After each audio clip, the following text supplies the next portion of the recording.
the reason I said no to that the job opportunity with GB News to have my own show was that was for a different reason. It was my own instinct, and I knew this is a dead end. Why would I do this? So being cancelled, I know what it's all about. And actually, Jordan Peterson, in conversation with Lawrence Fox after our dual cancellation, described the feeling as being the second worst thing a human being can go through on Earth, other than a terminal cancer diagnosis. But being cancelled is now almost becoming so commonplace. It feels like it's something we're going to have to deal with in society in a very different way.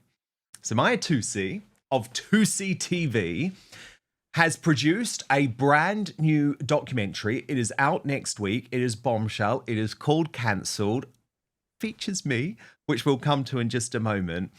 But Mahyar, before we take a look at the first peak of this brilliant show, what made you decide to look into this phenomenon of cancellation, which definitely seems to be sweeping the Western world? Yes. Well, firstly, yes, it's coming out this Sunday, 9 p.m. UK time on Tousi TV. We'll talk about that. Excellent. Yeah, it was I'm nervous. I haven't seen the whole thing. Yeah, don't worry, you're gonna look good. But the issue is exactly what you said. The way you were talking about what does it actually mean? How do you describe it? And has it changed the way people get cancelled? I was asking myself those questions for a while, and with other people in our team, and we thought, well, we need to answer that question because some people see everything as being cancelled. Not everything is being cancelled. It's not like, if, for example, if you kick somebody out of your live chat on YouTube, people say you got cancelled. No, you didn't get cancelled. Or if someone gets fired, just fired, getting cancelled. No, that's not cancelled. When there's a whole pressure, mob rule mentality, whether it's from the top Yeah. or everywhere else, that, and then you tend not to be able to get back into that industry. So, for example, yourself, instead of going back to mainstream, you basically joined the new media revolution. Yeah. And this is what we cover in this documentary, which is coming out this Sunday. Yeah. But thank God, Mahyar, I had the opportunity to do that. But a lot of people who are cancelled don't. And it is absolutely terrifying because you go from being someone, so for example, in my case, right, 20 years in the mainstream media, totally accepted in those circles. Yeah, I wasn't prepared to deal with their bullshit, and I did call it out at the end. And as a result, they were looking for a way to bury me. But now they want to pretend like I do not exist. I actually have no problem with that. I have zero desire to be on the mainstream media. I refuse any invitations that I receive from the likes of the BBC, the British Bashing Corporation, Sly News, etc., etc. I don't want to be that guy appearing on Question Time and having 4 people and an entire audience berate me. I don't see the need to do that. We are creating, well, as you say, Mahyar, we are the media now. We are creating a new ecosystem. But so many people don't have that opportunity, do they? Because if you're in an industry that relies on being employed by someone else, people are losing everything. And it's so brutal. Do you think that we need to become more understanding as a society where, yeah, we can criticize people for mistakes, we can be really tough on people for making mistakes, but we shouldn't actually be pushing for their complete departure from polite society? Firstly, yes, you mentioned that you were in this industry for 20 years. So you were 5 years old when you started. That's quite impressive. No Botox, I brownie points. promise. All natural here, genuinely. Uh, on that issue, actually, Toby Young, the founder of Free Speech Union, is also featured in the documentary. Oh, yes, because And he was cancelled too. Yeah, he was just born cancelled. But he mentioned that it's becoming so widespread that everybody will eventually be cancelled, which means nobody's cancelled. So it's going to get to that point. Yeah.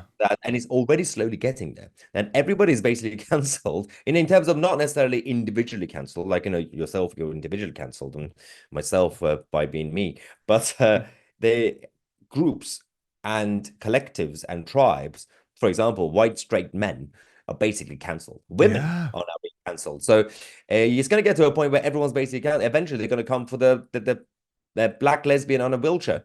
So everyone's Yeah, going to be because cancelled. no one is ever going to be morally pure enough to tick all of those boxes. It's interesting, actually. I had a conversation with David Starkey about this. I love his take on cancellation, and I wish I could feel a bit more like this. Because do you remember he did that interview with Darren Grimes where he used the term those damn blacks, but he wasn't Yeah.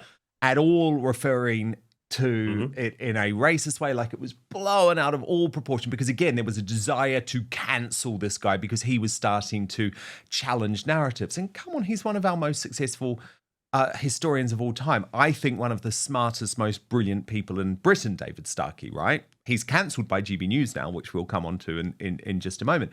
But he said to me, Maya, that he just wouldn't allow himself to be cancelled. And actually, he just thought if he just said, well, you can try and cancel me, but I'm not cancelled. And he lives a life where he doesn't feel like he's cancelled. I found that really inspirational. And he also said that actually, imagine getting all the cancelled people together. He's like, number one, it would be the best dinner party ever. And number two, there's so many of us now who are considered cancelled. Actually, at some point, will we become like the new mainstream? But yes, I think that's the key point because there's always going to be the counterculture, backlash, and rebellion. So generations do it all the time. Right now, the younger generation Alpha are rebelling against, Generation Z are rebelling against millennials. Alpha is next.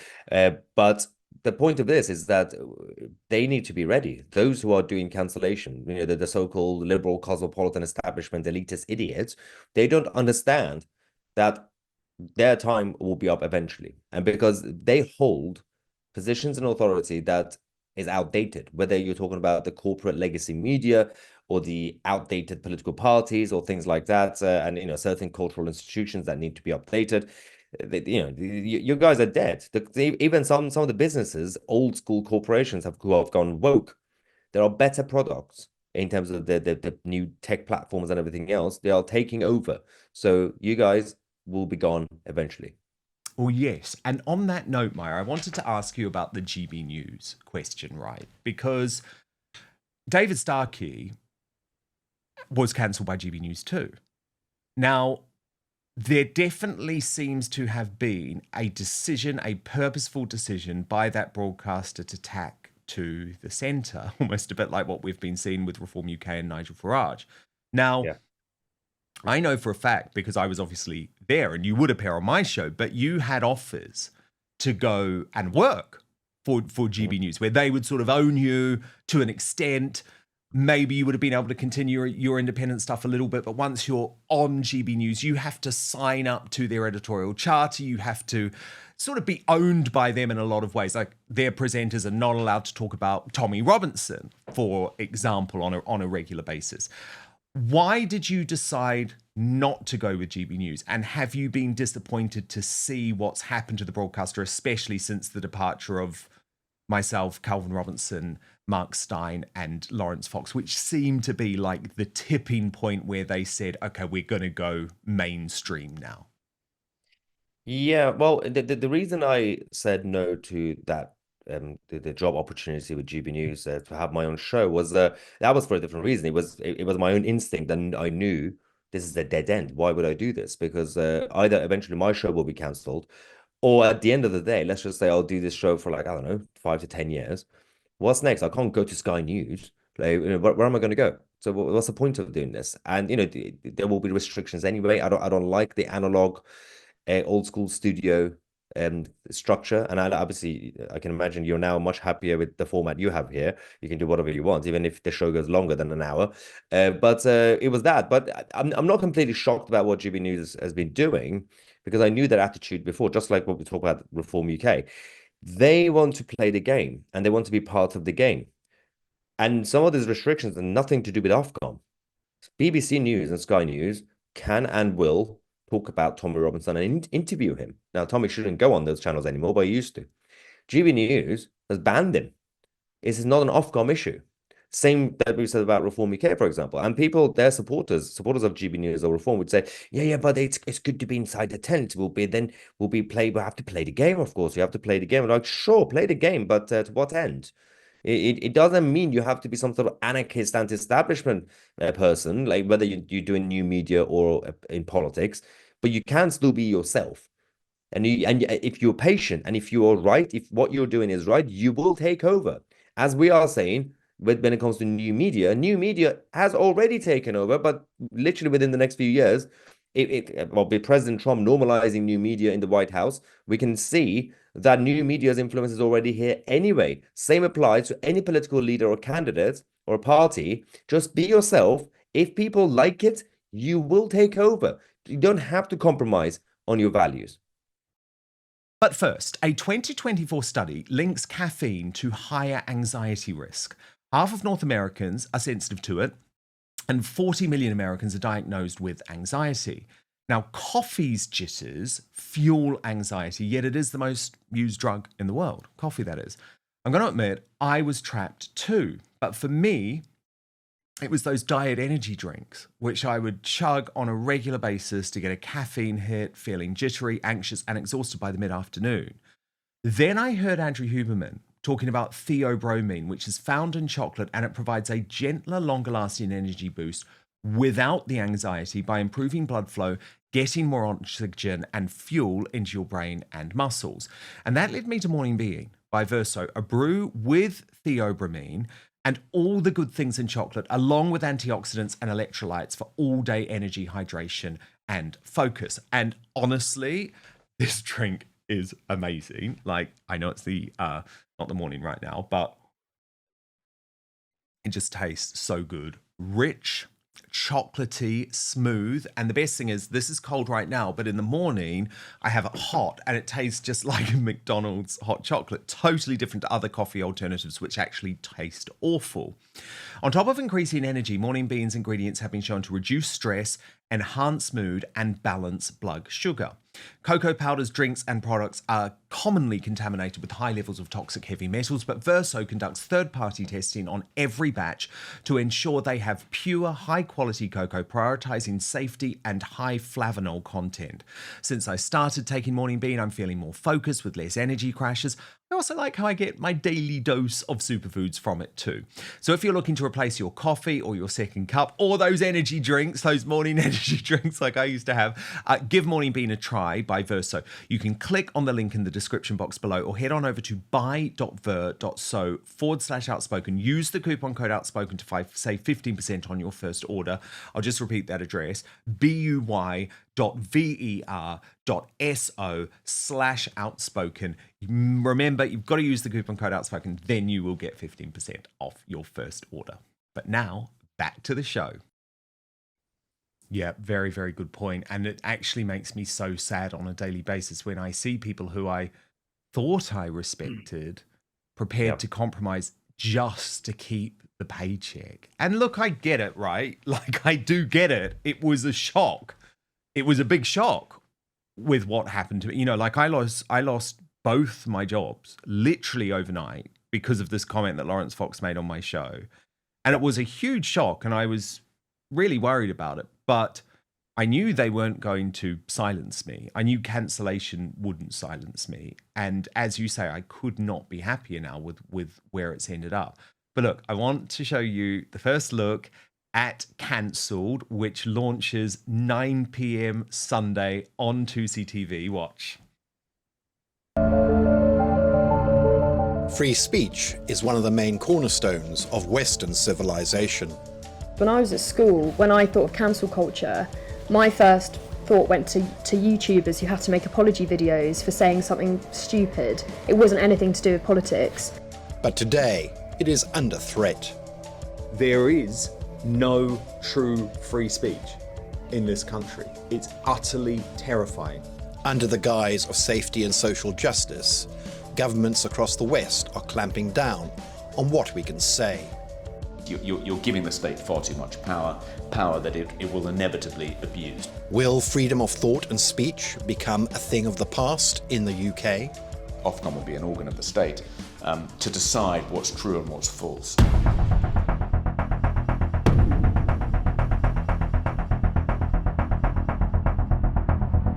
Oh my goodness, I want to watch it now. That looks so good. And Maya, That really does get me thinking about Tousi TV.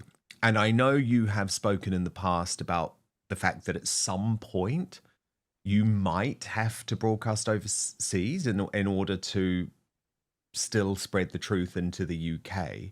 When you've seen what's happened to journalists lately, like I'm thinking about two of my good friends, Bernie Spoffworth and Alison Pearson, who have both been really horrified to have like policemen turn up at their house. I mean, in Bernie's case, she spent like 3 days in a cell because of a post on X.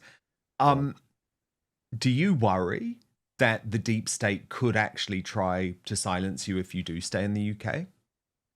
Yeah, but I'm not necessarily scared of the so-called deep state. I'm actually scared of more of the obvious average bureaucrats, and that is a bigger problem than dealing with, for example, any sort of division part of the Home Office or the palace, or obviously palace in general. We have restrictions here because you said in the documentary, we don't actually have free speech here. People keep saying, "Oh, free speech is in danger in this country," but we don't have it. We have limited speech. And it's not going to be easy. And I will be freer to do a live stream from a tunnel in Gaza than what I'm doing now. And that's not right for anybody. And Mahyar, of course, you have had a huge amount of pressure in terms of Met Police's dealings with you, for example. Do you think that comes from a place of them trying to almost terrify you into silence? Is that what the motivation is? Yeah, but not in the sense that they had some sort of secret meeting about me. It's hardwired, and their biases is hardwired. So it's all the whole of the establishment. So when the police or somebody at the police leaked my report, and two other people as well, two friends of mine, and putting our lives at risk, especially Niak Borbani, the media. The mainstream media, they knew about it. GB News knew about it, and the press as well. Nobody touched it until Daily Mail picked it up. With everything we say, actually, big shout out to the Mail for being brave enough to talk about it. Because they didn't want to normalize my branding. Yes, Media person. exactly. That's the problem. It's so disgusting. So many of their decisions are made not by what's right, but by the fact that if they talk about Mahyar Tousi, if they talk about Tousi TV, we're almost accepting that he's a legitimate part of the media landscape, and we can't do that. So it's the same thing like when I interviewed Rupert Lowe, still the first interview that he's done since all of the Reform UK stuff. Not a word on GB News because they don't want to acknowledge that we exist. I think it's a huge mistake, right? Like the thing that they should be doing is actually leaning into the independent media, realizing that we're part of the ecosystem, using the best parts of our content in the same way that we use the best parts of their content. That is the most sensible thing. But what I always find, because remember, I worked in newspapers, right, which have been like the Titanic for years. And what's so interesting about the mainstream media, they will always try and protect what they had because they don't want the people to have the power. They want to be able to control the message. And now I look at the type of things that The Sun writes about Tommy Robinson, I'm like, God, was I ever that brainwashed? Like, how on earth could I have worked for a place that would say that type of thing about Tommy Robinson? It's nuts. But I guess when you are part of it, Mahyar, you don't necessarily push too hard because you know that if you push too hard, you're going to be out on your air. Yeah. Oh, yeah, exactly. And this is it. It goes back to your mainstream politicians because they're still in the bubble that you mentioned. That even you were when you were at The Sun. So they just need to do their own homework, and they tend not to. Yes, no, and for me, my big wake up was over Brexit and over the COVID lockdowns. Before that, I'd sort of been working in the entertainment space, so it was a real change for me. But look, Mahyar, you're an inspiration at Tousi TV. For people who don't know, you helped me so much when I was at my absolute lowest point. Everyone else walked away, and I will forever remember that. I love Tousi TV, love everything you do. Such an honor to be part of this documentary. And I know you're doing lots more, and I think that's a really interesting space for you to get into too, this long form content, because there is such a demand for it. So cancelled, launches 9 p.m. And is this something that you have to be signed up to Tousi TV Plus to watch? Yes, but you get 10% discount now. So if you go on Tousi.tv on the main website, and if you sign up on the annual memberships, you get 10% discount if you use the promo code cancelled10. Cancelled 10. And the number 10. 10. Cancelled Yeah, 10. yeah. Okay, excellent. Because otherwise you're not going to be able to watch. And I go into my whole story, everything that happened in a way that I never have before. So please do sign up. Mahyar Tousi, brilliant to have you today. Thank you so much. Thank you so much for watching Dan Wootton Outspoken. Please click on my face just to the bottom left to subscribe to this brand new independent news source and turn on the notification bell so you'll be alerted to our brand new live shows, uncancelled interviews, and special royal episodes.